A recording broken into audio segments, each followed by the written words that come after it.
tech billionaire's biggest mistake was trusting his own mother 22 years later. His twins' DNA secret changed everything. You abandoned our mother 22 years ago because of a fake DNA test. We are your children, Mr. Blackstone, and your own mother destroyed our family with lies. Those words echoed through Silicon Valley's most exclusive gala as a tech billionaire's world came crashing down in front of live cameras. The man who had just received a Lifetime Achievement Award was now staring at two young people who looked exactly like him, holding DNA results that would expose the biggest family scandal in tech history. That's impossible, he whispered, his voice breaking. Your mother paid a doctor to forge the paternity test that made you think our mom cheated on you. We have the proof right here. Can you imagine discovering that your own mother destroyed your chance at happiness and stole 22 years of your life? What would you do if the children you never knew existed suddenly appeared to expose the truth that everyone buried? And how would you react if you found out that the woman you abandoned built a billion-dollar empire while raising the twins you thought weren't yours? This is the story that will make you question everything you think you know about family loyalty and trust. Hit subscribe right now because this journey of betrayal, survival, and shocking redemption will leave you speechless. Like this video if you're ready to see how one lie destroyed a perfect love story and how the truth finally demanded justice. Let me take you back to where this devastating story began. 22 years earlier, the Santa Monica Pier glowed like a circuit board against the Pacific Ocean. Kieran Blackstone, already a rising star in Silicon Valley at just 28, spun Jade Monterey in his arms as carousel music mixed with the sound of crashing waves.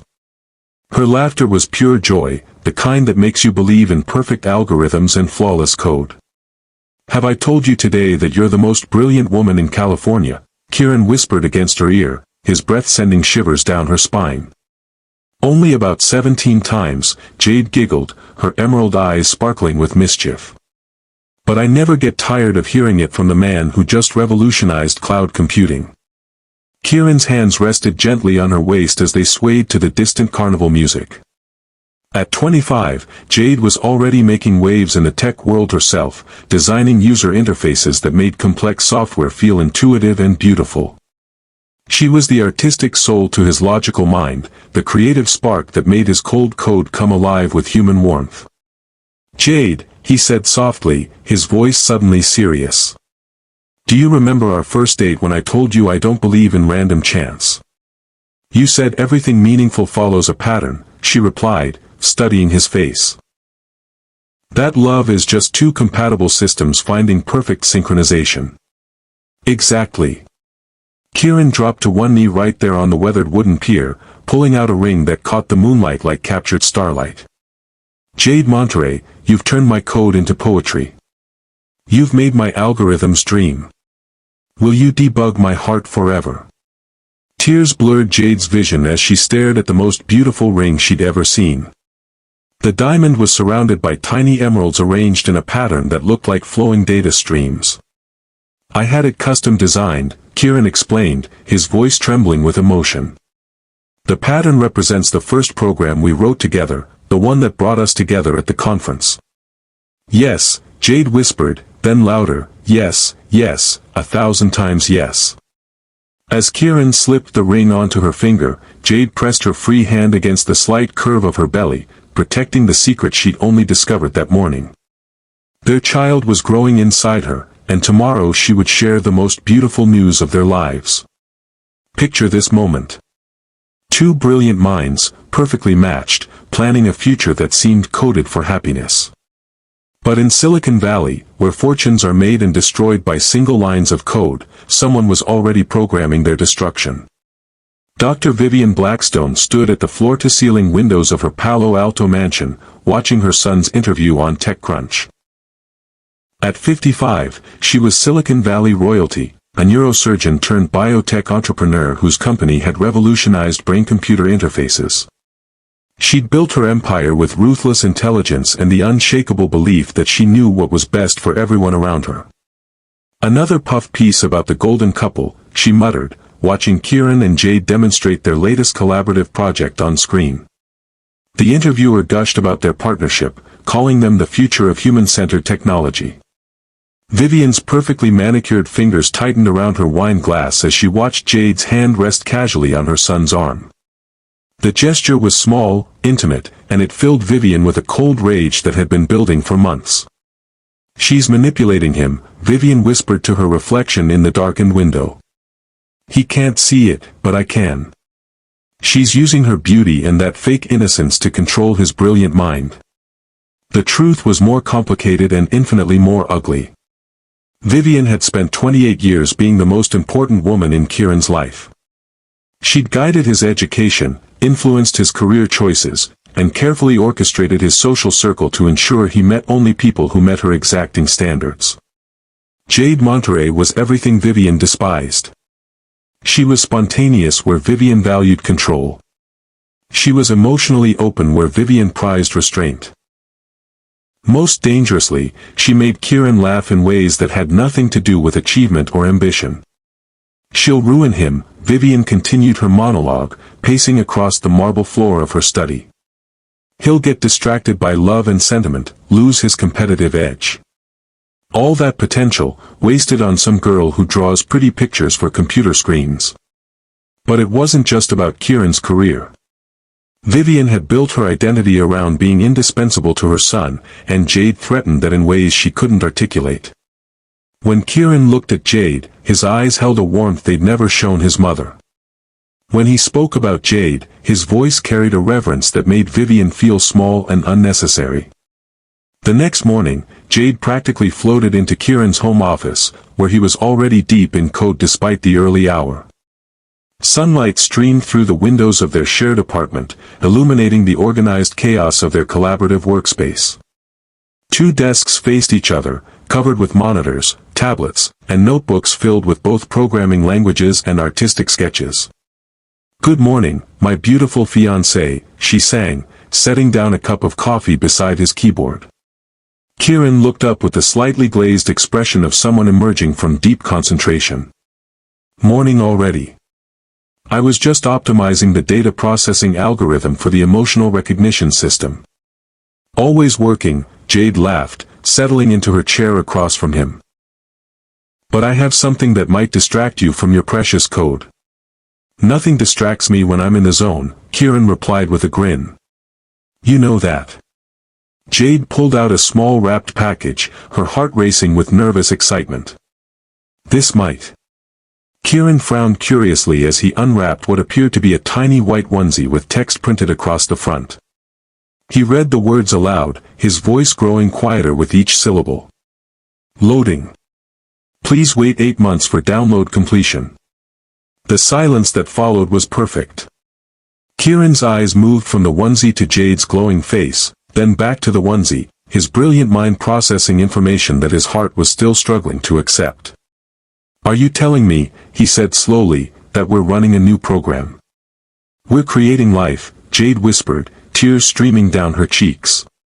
"Our baby, Kieran. Due in 8 months." Kieran stood so quickly his chair rolled backward and crashed into the wall.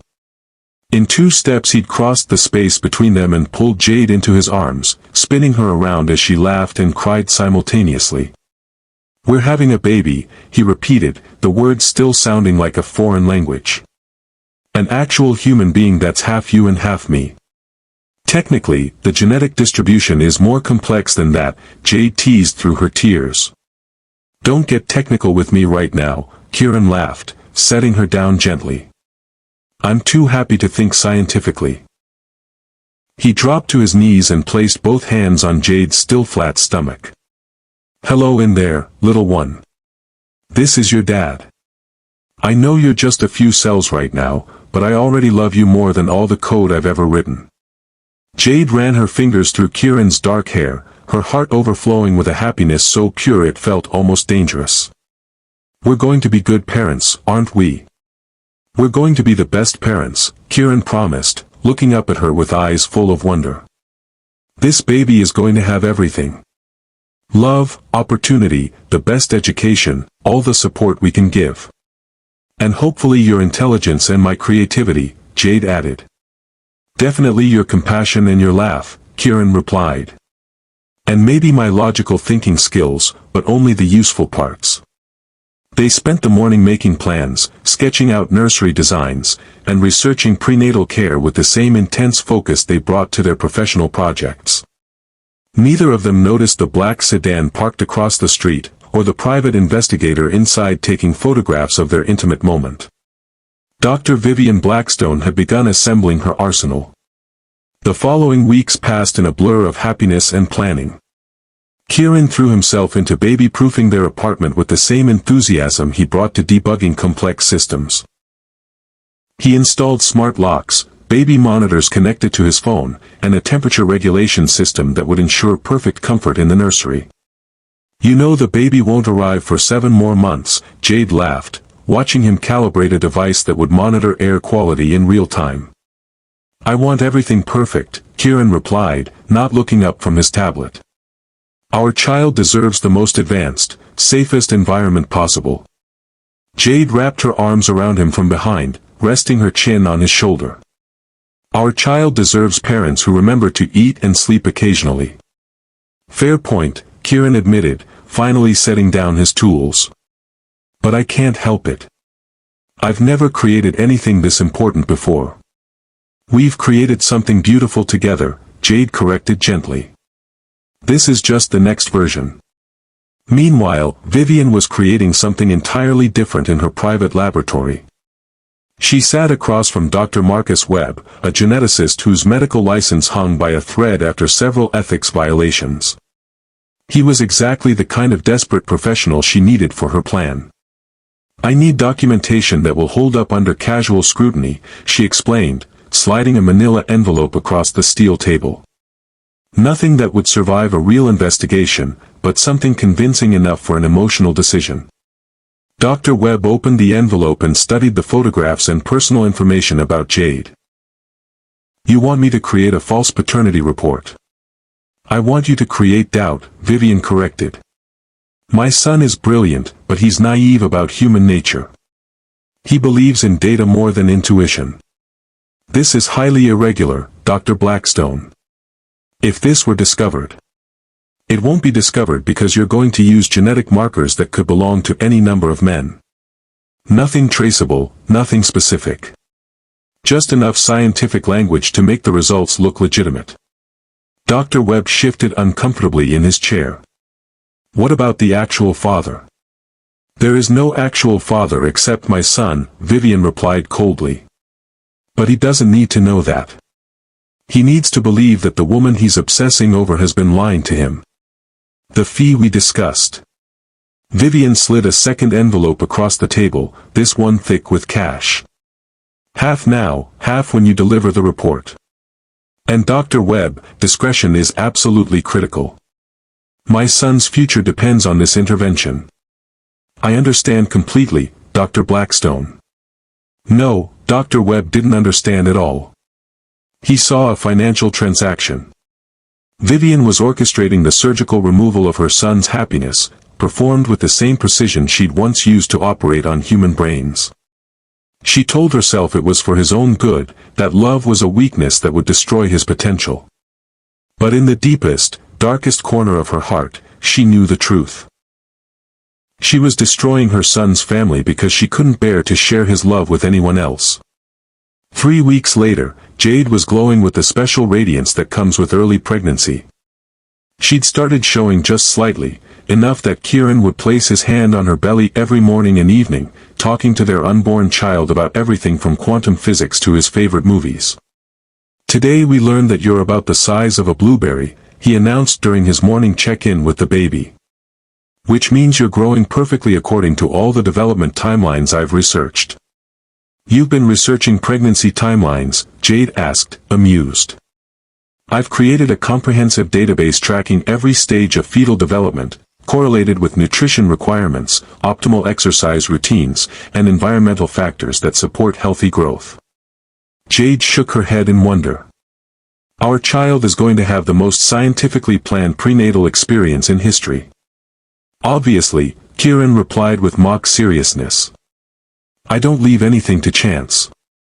That afternoon, Kieran returned to his apartment to find an envelope waiting outside his door. No return address, just his name written in unfamiliar handwriting. Inside was a letter from Dr. Webb's clinic and a set of laboratory results that would shatter everything beautiful in his world. The official-looking documents detailed genetic testing performed on biological samples and included technical language about chromosome analysis and paternity probability. The bottom line was printed in stark black letters: probability of paternity, 0%. Kieran read the report 3 times, his analytical mind trying to process information that made no logical sense. According to these results, he was not the father of Jade's baby. The child she was carrying belonged to someone else entirely. His hands began trembling as he reread the technical details. The science looked legitimate, the laboratory credentials appeared authentic, and the genetic markers were presented with mathematical precision that his rational mind couldn't dispute. But his heart screamed that this was impossible. Jade loved him completely, purely, without reservation. She'd never been with anyone else during their relationship. The timeline made it clear that he had to be the father. Unless she'd been lying to him all along. Kieran's phone rang, and he saw his mother's contact information on the screen. He answered without thinking, his voice hollow with shock. "Kieran, darling, how are you feeling today?" "Mother, something's happened. I received some test results." "Oh no," Vivian's voice carried exactly the right note of concern mixed with maternal intuition. "What kind of test results?" "Paternity results. They say I'm not the father of Jade's baby." The silence on the other end of the line was perfectly calculated. Long enough to suggest shock, but not so long as to seem rehearsed. "Oh, sweetheart," Vivian finally said, her voice heavy with manufactured sympathy. "I'm so sorry. I know how much this must hurt." "It doesn't make sense," Kieran continued, his voice breaking. "We've been together for 2 years. She's never given me any reason to doubt her. Darling, I hate to say this, but sometimes the people we trust most are the ones capable of the deepest deception. A woman who can lie about something this fundamental." "Don't," Kieran interrupted. "Don't say anything against Jade until I understand what's happening." "Of course not," Vivian agreed quickly. "I would never presume to judge someone I don't know well. But Kieran, you have to protect yourself. Your career, your future, everything you've worked for. I need to talk to her." "Yes, you do. And whatever the truth is, remember that you deserve honesty above everything else." After ending the call, Vivian poured herself a glass of champagne and toasted her reflection in the mirror. Phase 1 of her plan was complete. Now she just had to wait for her son's confrontation with Jade to destroy their relationship permanently. That evening, Jade prepared dinner with extra care, humming softly as she chopped vegetables for the nutritious meal she'd planned based on her pregnancy dietary requirements. She'd bought Kieran's favorite ingredients and intended to surprise him with news about their first prenatal appointment. When he walked through the door, she immediately sensed something was wrong. His usual greeting kiss was absent, replaced by a distant nod as he set down his briefcase with mechanical precision. "How was your day?" she asked carefully, studying his face for clues. "Complicated," Kieran replied, his voice flat in a way she'd never heard before. "We need to talk." "Of course. Dinner's almost ready, and I have some exciting news about the baby." "About the baby," Kieran repeated, the words carrying an edge that made Jade's stomach clench with sudden anxiety. He reached into his briefcase and pulled out the damning envelope. The laboratory letterhead was clearly visible as he placed it on their kitchen counter between them. "What is that?" Jade asked, though some primitive instinct was already warning her that her happiness was about to be deleted. "Paternity test results," Kieran said quietly. "They say I'm not the father." The words hit Jade like a system crash, wiping out every thought except desperate confusion. "That's impossible. You know it's impossible. The science doesn't lie, Jade. Genetic testing is precise, mathematical. These results are conclusive." "Then the results are wrong," Jade said, her voice rising with panic. "You know me, Kieran. You know my heart. There's never been anyone else. According to this lab, the biological father has entirely different genetic markers. Someone with completely different chromosomal patterns. Jade grabbed the papers with shaking hands, scanning the technical language that might as well have been written in a foreign alphabet. The numbers and percentages swam before her eyes, but the conclusion was brutally clear. "This is fake," she whispered.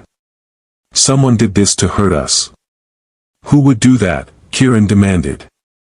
"Who would go through the trouble of forging laboratory documents just to destroy our relationship?" Jade's mind raced through possibilities, landing almost immediately on the one person who had never hidden her disapproval of their relationship. "Your mother," she said quietly. "That's ridiculous. My mother has never interfered in my personal life."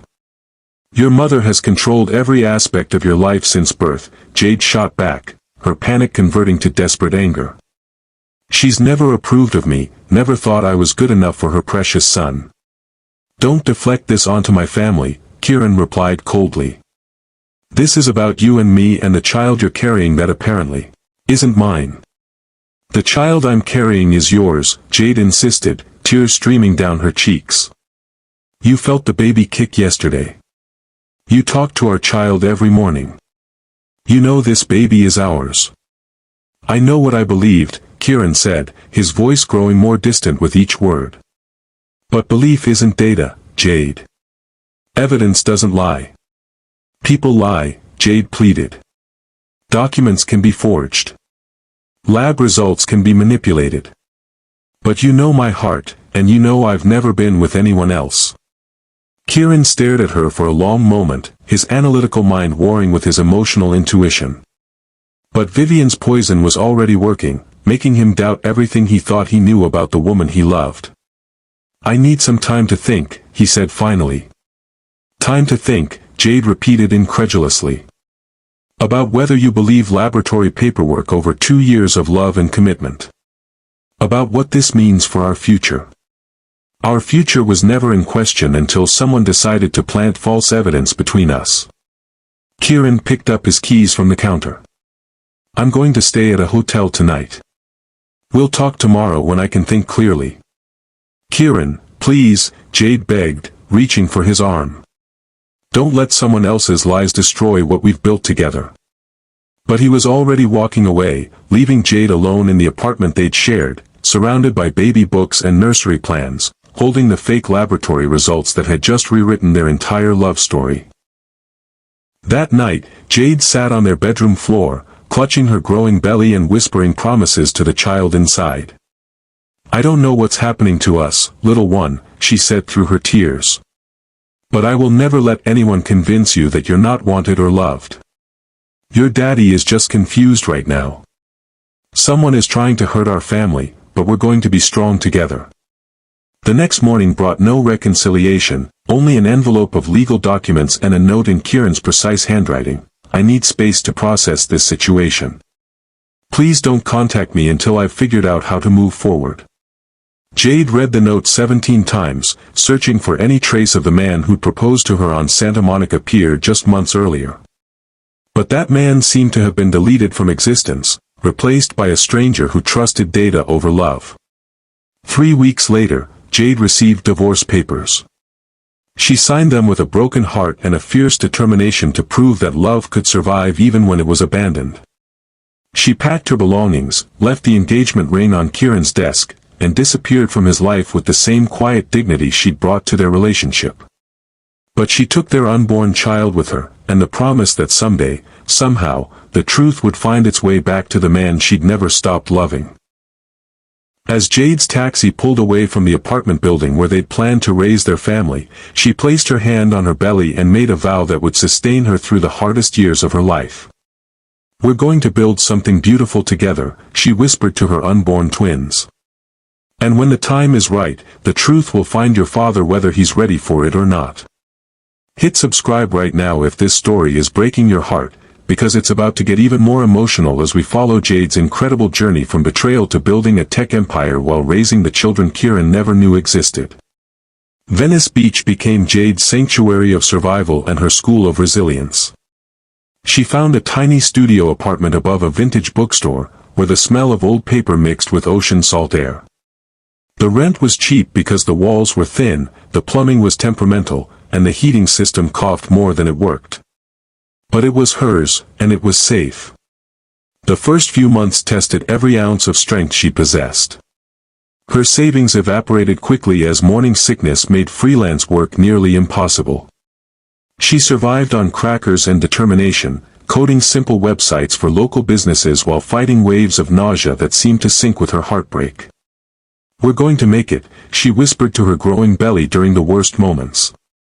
"I don't know how yet, but we're going to make it." Mrs. Chen, her elderly neighbor who ran the bookstore below, became an unexpected guardian angel. The 70-year-old woman had survived immigration, poverty, and the death of her husband, giving her a practical wisdom that cut through self-pity. "You cry when you need to," Mrs. Chen told her one evening, bringing up a bowl of homemade soup. "But you don't cry so long that you forget to fight." "I don't know how to fight this," Jade admitted, her hands resting protectively over her stomach. "He believed lies over everything we built together." "Men are stupid when they're scared," Mrs. Chen replied matter-of-factly. "But babies don't care about stupid men. Babies need strong mothers." That conversation became a turning point.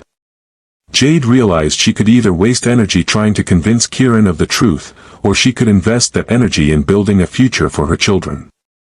She chose the future.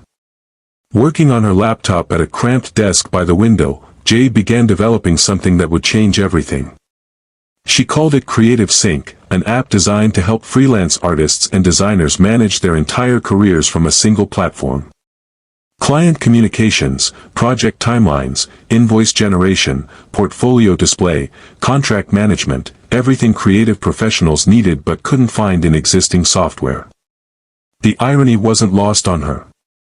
She was building technology that connected people while feeling more isolated than ever in her life. "Look at this," she said to her unborn babies one night, showing her laptop screen to her belly. "Mommy is creating something that will help artists all over the world. And someday, when you're old enough, I'll teach you both how to code dreams into reality." When labor pains struck 3 weeks early, Jade was alone in her apartment, debugging a critical function in her app. The contractions started as minor system glitches, easily ignored until they became urgent alerts demanding immediate attention. Mrs. Chen found her gripping the bathroom doorframe, breathing through a contraction that felt like her entire body was being reformatted. "Hospital." "Now," the older woman declared, grabbing her keys with the efficiency of someone who'd handled emergencies before. The drive through Los Angeles traffic was a blur of pain and panic. Jade's water broke in Mrs. Chen's ancient Honda, and she was certain she was going to give birth in the back seat of a car that smelled like jasmine and determination. "Hold on, dear," Mrs. Chen called over her shoulder. "We're almost there." "I don't think I can," Jade gasped. "You can because you must," Mrs. Chen replied firmly. "Your babies are ready to meet their warrior mother." At Cedars-Sinai Hospital, everything happened in fast forward. Jade was rushed into delivery, surrounded by strangers wearing scrubs and concerned expressions. No husband holding her hand, no family members pacing in the waiting room, just a young woman giving birth to twins with only her own strength to rely on. "Push, Jade," the doctor encouraged. "I can see the first baby's head." Through tears and exhaustion, Jade brought her daughter into the world first. Luna emerged with a cry that sounded like music, her tiny fists already reaching toward her mother's voice. "She's perfect," the nurse announced, placing the baby on Jade's chest. "Beautiful and healthy."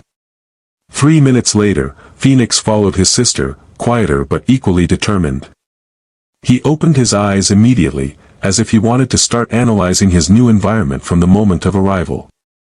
"Twins," Jade whispered, holding both babies against her heart. "My beautiful, perfect twins." In that moment, surrounded by the chaos of the delivery room, Jade felt a peace she hadn't experienced since reading that fake paternity report. These children were hers completely. No one could take them away, no one could convince her they belonged to someone else, and no one could destroy the love she already felt for them. "Luna and Phoenix," she announced to the room full of medical professionals. "Their names are Luna and Phoenix." "Those are beautiful names," the nurse smiled. "Do you want us to call their father?" "Their father doesn't know they exist," Jade replied quietly. "And that's his loss." The next 5 years passed in a blur of 18-hour workdays and 3-hour sleep cycles. Jade learned to code with a baby strapped to her chest, take client calls while feeding twins, and debug complex systems while reading bedtime stories. Creative Sync launched when the twins were 8 months old, immediately attracting users who'd been waiting years for exactly this type of comprehensive platform. "Mama work," Phoenix would say, pointing at her laptop with the serious expression he'd inherited from his father. "Mama play," Luna would counter, tugging on Jade's shirt with the artistic temperament she'd gotten from both parents. "Mama does both," Jade would reply, pulling them both onto her lap. Because work and play and love all fit together when you build them correctly. By the twins' 3rd birthday, Creative Sync had 50,000 active users and was generating enough revenue for Jade to move them into a real apartment with 2 bedrooms and reliable heating. By their 5th birthday, she'd rebranded the company as Montytech Solutions and expanded into comprehensive business management tools for creative industries. The tech press started paying attention when Montytech landed a major contract with Disney Studios. Suddenly, Jade was being interviewed about work-life balance, featured on magazine covers, and invited to speak at conferences about entrepreneurship and innovation. "Single mother builds tech empire while raising twins," read the headline in Wired magazine, above a photo of Jade with Luna and Phoenix in her new corner office overlooking Venice Beach. "How do you balance motherhood with running a multi-million-dollar company?" the interviewer had asked. "I don't balance them," Jade replied. "I integrate them. My children see that work can be creative and fulfilling. They understand that building something meaningful takes time and effort. And they know that family always comes first, even when deadlines are looming." What the interviewer didn't know was that every success felt bittersweet because the person Jade most wanted to share it with had chosen to believe lies over love. Luna and Phoenix grew up understanding that their father was absent by choice, not by death or abandonment. Jade never spoke badly about Kieran, but she also never pretended he was coming back. "Why don't we have a daddy like other kids?" Luna asked when she was 7, her artistic eye having noticed the family dynamics around her. "You do have a daddy," Jade explained carefully. "He just doesn't know about you yet." "When will he know?" Phoenix asked with a logical precision that made Jade's heart ache with recognition. "Maybe someday," Jade replied honestly. "But until then, we have each other, and that's enough." "More than enough," Luna declared loyally. "We have the best family." By the time they were teenagers, Luna had inherited Jade's creative vision and emotional intelligence, while Phoenix displayed an analytical brilliance that made technology bend to his will. They worked alongside their mother during school breaks, learning business strategy and coding languages with equal enthusiasm. "Mom," Phoenix said one evening when he was 16, looking up from the quantum computing article he was reading. "Why don't you ever date anyone?" The question caught Jade off guard as she reviewed quarterly financial reports. "I'm too busy building an empire and raising 2 geniuses." "That's not a real answer," Luna observed with the perceptiveness that made her an exceptional artist. "You're beautiful, successful, and amazing. Guys would line up to date you." "Some love stories are worth waiting for the right ending," Jade replied, unconsciously echoing the same words she'd spoken years earlier. "What kind of ending are you waiting for?" Phoenix pressed. Jade looked at her children, these brilliant, beautiful people who carried the best of both their parents, and realized they deserved more truth than she'd been giving them. "I'm waiting for someone to love all of us," she said finally. "Not just me, but our entire family. And that's a very specific kind of love that might never come."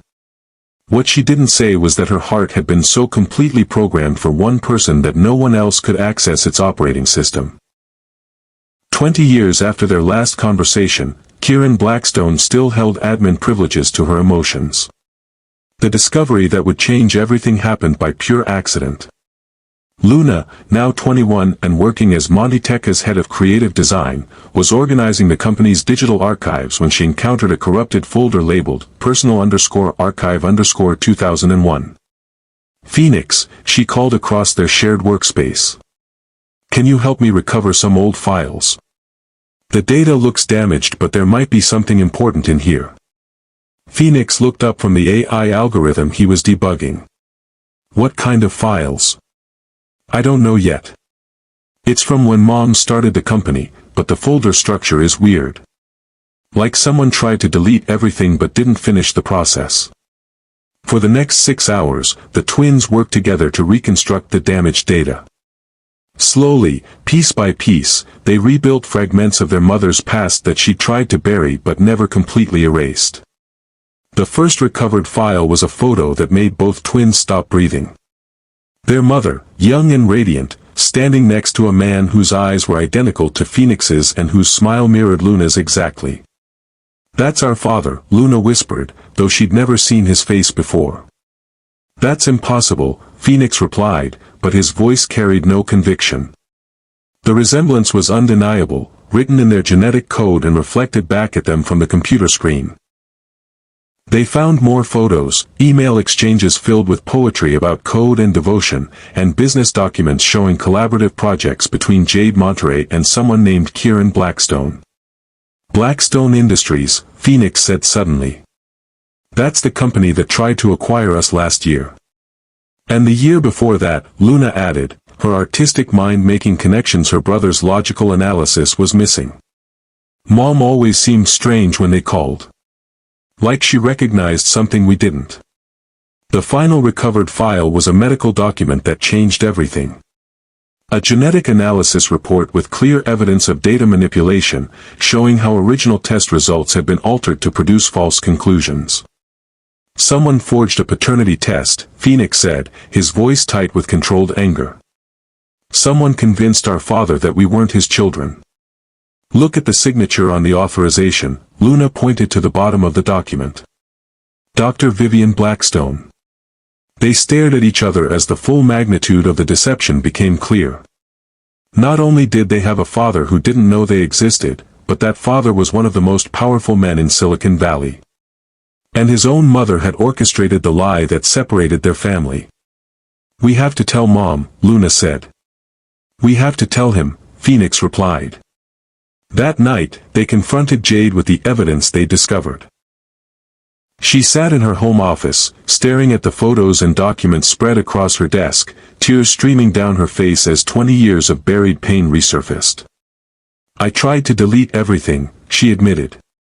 "But I couldn't bring myself to destroy the proof that we were happy once." "Why didn't you ever tell us who he was?" Luna asked gently. "Because I wanted you to love your lives without hate," Jade replied. "I didn't want you to grow up angry at a man who chose to believe lies over love." "He didn't choose lies," Phoenix said firmly. "He was manipulated by someone he trusted. There's a difference. And now we're going to fix it," Luna added with determination that reminded Jade of herself at that age. Jade looked at her children, these remarkable people who'd inherited Kieran's brilliance and her strength, and realized they were right. Some truths were too important to stay buried forever. "What do you want to do?" she asked. "We want to meet our father," Phoenix replied. "And we want him to know that his mother stole 21 years of our family." The opportunity came sooner than any of them expected. The Silicon Valley Innovation Awards was the tech industry's most prestigious annual event, and this year Kieran Blackstone was receiving the Lifetime Achievement Award. More importantly, Monty Tech had been nominated for Breakthrough Technology of the Year. "It's perfect," Luna said as they read the invitation. "He'll be there, his mother will probably be there, and there will be cameras everywhere. Public exposure is the best debugging tool for family lies," Phoenix added. Jade stared at the elegant invitation, her heart racing with a mixture of terror and anticipation. After 21 years, she was going to see Kieran again. The question was whether either of them was ready for what their children were planning. "If we do this," she said carefully, "there's no going back. Everything changes. Everything changed the moment his mother decided to forge that test, Luna replied. It's time for the truth to compile properly, Phoenix agreed. The night of the gala, Jade stood in front of her bedroom mirror, adjusting the midnight blue gown that hugged her curves like liquid starlight. She'd chosen the color deliberately. It was the same shade she'd worn to their first formal event together, back when their future seemed coded for happiness. Luna and Phoenix appeared in her doorway, dressed in elegant formal wear that made them look older and more sophisticated than their 21 years. You look beautiful, Mom, Luna said softly. Are you ready for this? Phoenix asked. Jade turned to face her children, these brilliant, brave people who were about to confront the man who'd unknowingly abandoned them before birth. I've been ready for 21 years, she replied. The Grand Royale Hotel ballroom glittered with technology's elite. Kieran stood at the center of it all, accepting congratulations and posing for photographs with the Lifetime Achievement Award he'd just received. At 50, he was more handsome than ever, his success adding in confidence that camera loved and investors trusted. But his eyes held an emptiness that 21 years of wealth and achievement hadn't been able to fill. Congratulations, Mr. Blackstone, a reporter called out. This award recognizes not just your technical innovations, but your commitment to human-centered technology. What drives your passion for making technology more accessible and intuitive? I believe technology should enhance human connection, not replace it, Kieran replied with the polished delivery of someone who'd given this answer many times. The most elegant algorithms are meaningless if they don't improve people's lives. As he spoke, his eyes automatically scanned the crowd, a habit he'd developed years ago without understanding why.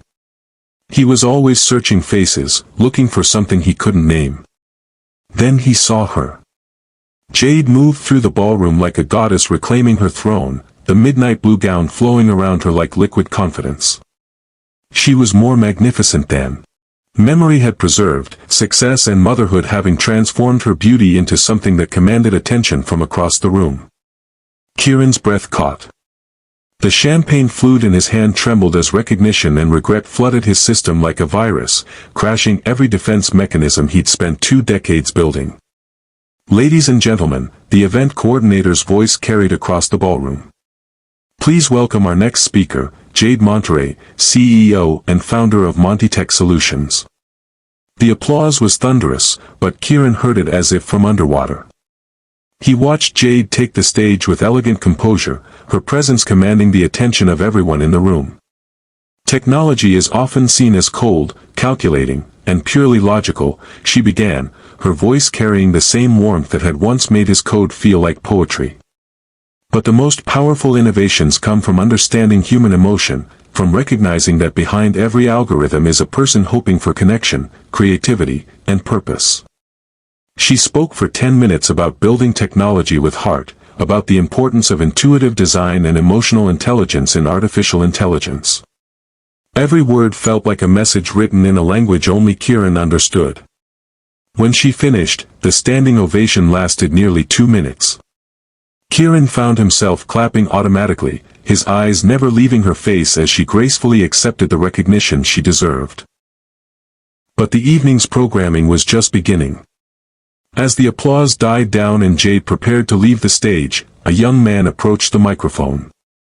The ballroom fell silent as Phoenix adjusted the mic with the confident precision of someone comfortable with technology.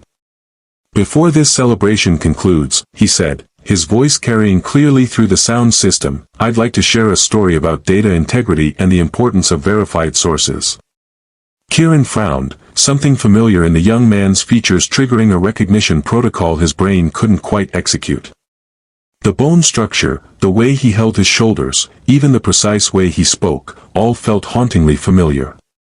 22 years ago, Phoenix continued, his voice steady despite the magnitude of his revelation, a brilliant tech executive received false information that cost him everything real in his life. Mr. Kieran Blackstone, you've built an empire on artificial intelligence, but you couldn't detect the lies programmed by someone you trusted most. The ballroom erupted into confused murmurs as a young woman joined Phoenix on stage. Luna's resemblance to Jade was unmistakable, but she carried features that belonged to someone else entirely.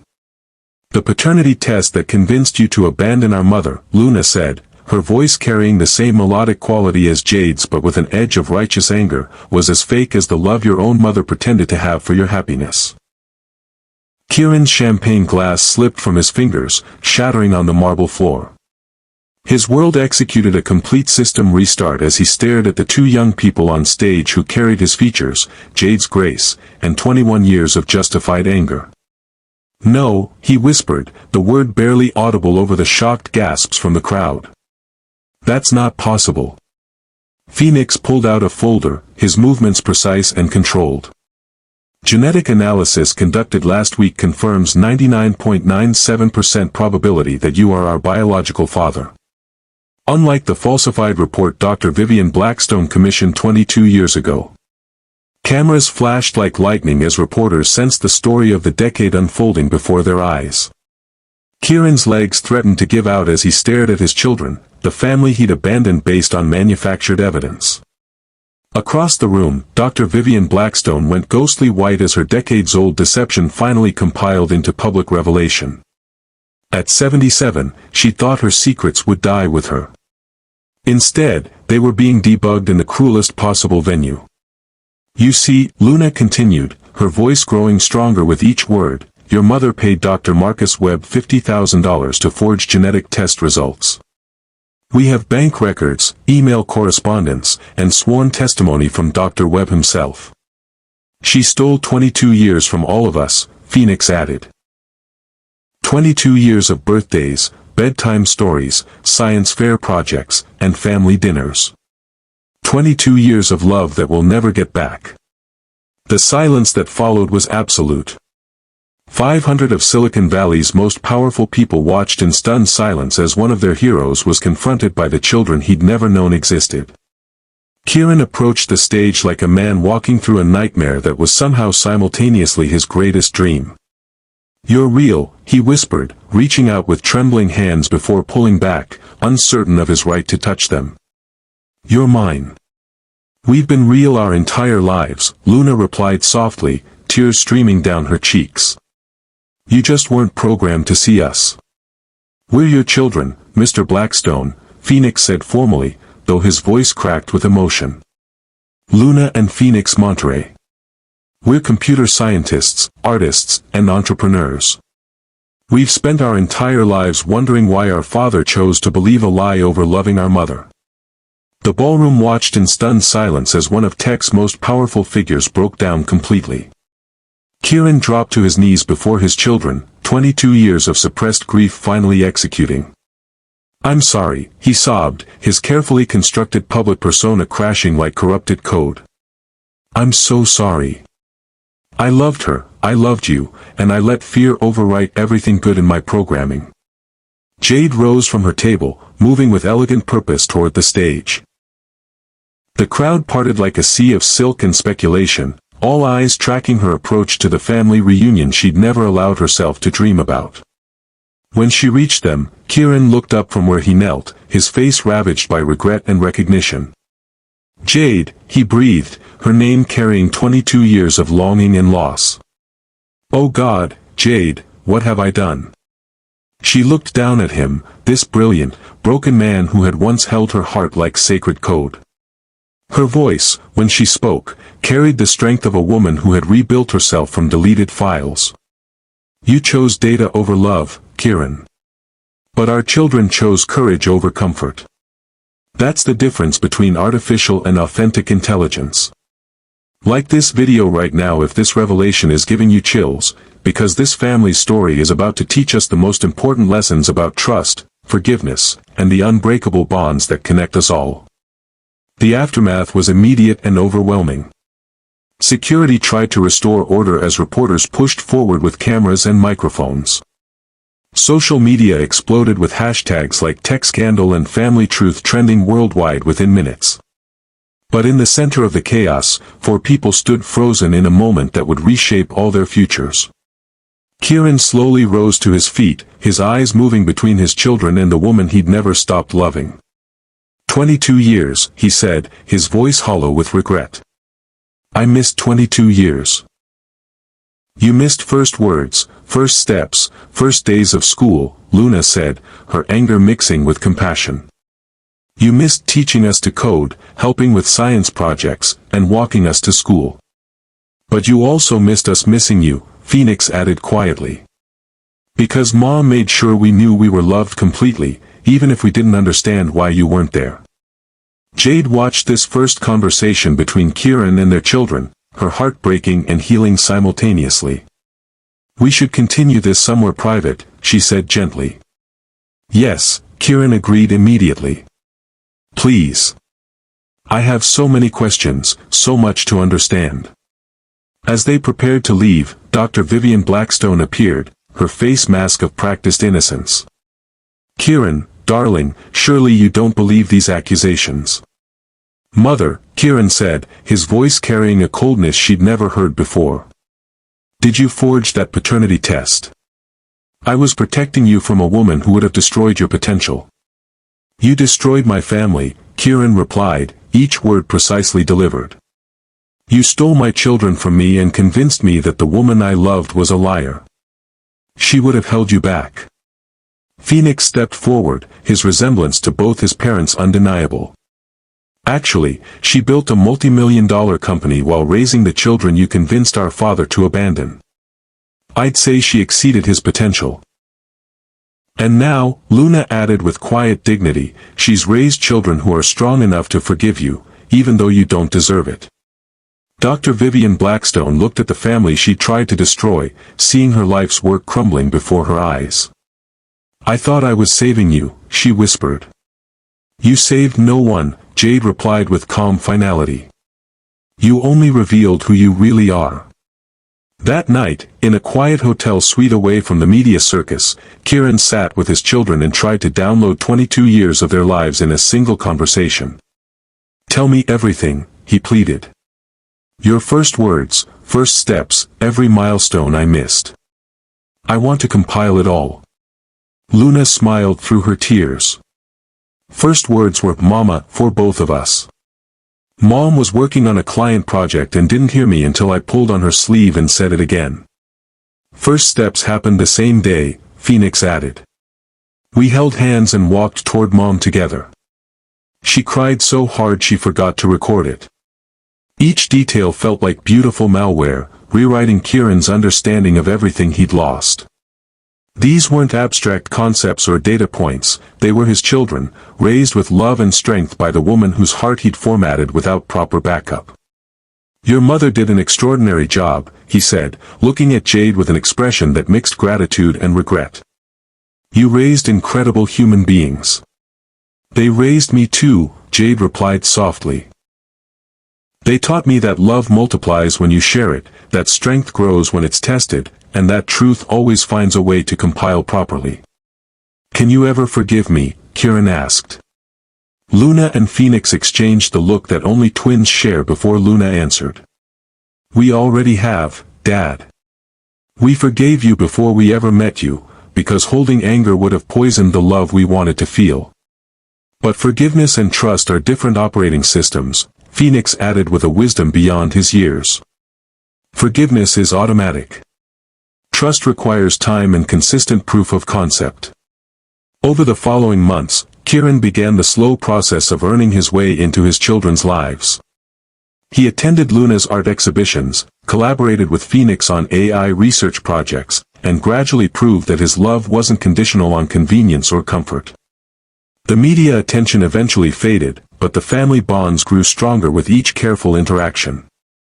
Kieran learned that being a father wasn't about grand gestures or expensive gifts, but about showing up consistently with genuine interest in their thoughts, dreams, and daily experiences. You know, Luna said one evening as they worked together on a digital art project that combined her creativity with his technical expertise, I used to dream about having a dad who understood code and art equally. And now you've got one who's learning that the most beautiful algorithms are the ones that process emotions, Kieran replied. Speaking of processing emotions, Phoenix interrupted from across their shared workspace, when are you going to tell Mom you're still in love with her? The question hung in the air like a carefully placed breakpoint in their conversation. Your mother is an extraordinary woman who's built an incredible life, Kieran said carefully. I don't know if there's room in that life for someone who hurt her so deeply. There's only one way to find out, Luna said with a mischievous smile. You have to ask. 6 months after the gala revelation, Kieran found the courage to have the conversation that would determine their family's final configuration. He and Jade met at the Venice Beach Cafe where she'd spent countless hours coding in the early days of Monty Tech. I need to tell you something, he said as they sat watching the sunset paint the Pacific in shades of possibility. I never stopped loving you. I know, Jade replied softly. I never stopped loving you either. But loving someone and trusting them are different programs. I want to earn your trust again, Kieran said. Not just as the father of our children, but as the man who wants to spend the rest of his life proving he deserves your love. Jade studied his face, seeing the boy who'd proposed on Santa Monica Pier overlaid with the man who'd learned that pride was a poor substitute for happiness. That would require extensive beta testing, she said with a small smile. And your track record with quality assurance isn't exactly stellar. I'm willing to submit to the most rigorous testing protocols you can design, Kieran replied. I want to earn my way back into your trusted applications. We'll start with basic user privileges, Jade decided.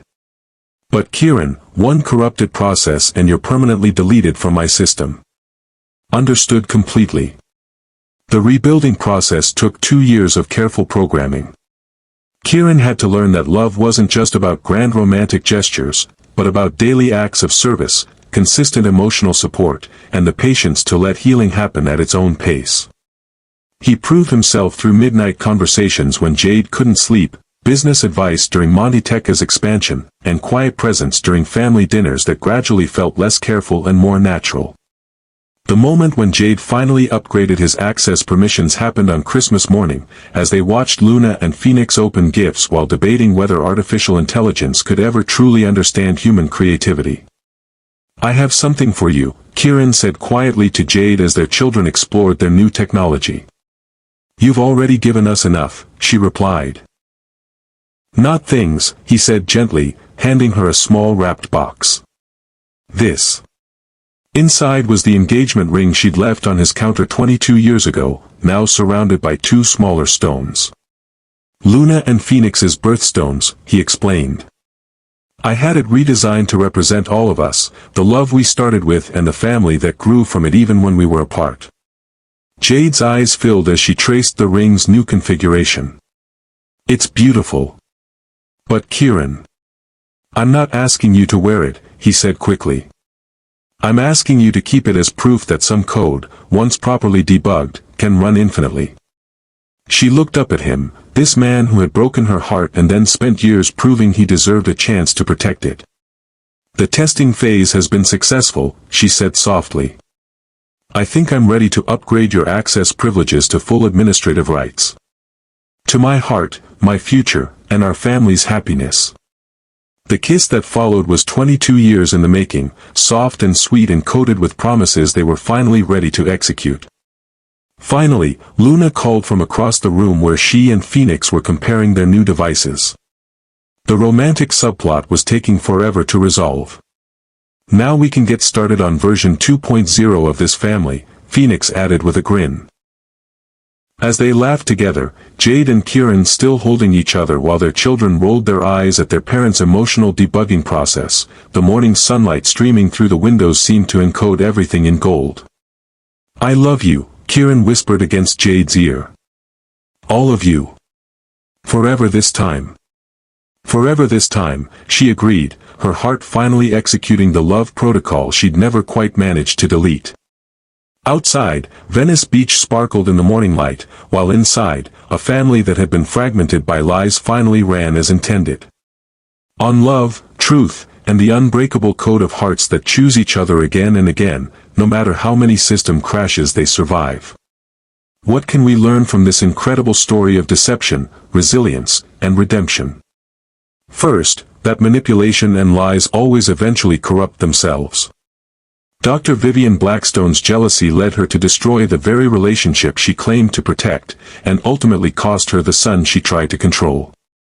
Second, that single mothers possess a strength that can move mountains and build empires. Jade transformed her heartbreak into fuel for success, creating not just a business but a legacy of love and determination that her children will carry forward.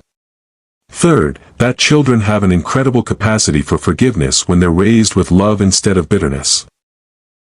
Luna and Phoenix could have chosen anger, but their mother's example taught them that healing creates more happiness than hatred ever could. Fourth, that pride is the most expensive emotion we can afford. Kieran's refusal to trust his heart over false data cost him 22 years of the most important relationships in his life. And finally, that truth has its own timeline. No matter how deeply lies are buried, authentic love and genuine connection will eventually surface and demand recognition. If this story touched your heart, hit that subscribe button and join our community of people who believe in second chances, the power of forgiveness, and the incredible strength of the human spirit. Share this video with someone who needs to remember that it's never too late to rebuild what was broken, and comment below with your own thoughts about family, trust, and the courage it takes to choose love over fear. Remember, the most beautiful code is written by hearts that refuse to give up on connection, even when the system seems to have crashed completely. Love always finds a way to restore itself when we're brave enough to debug the lies and trust the truth.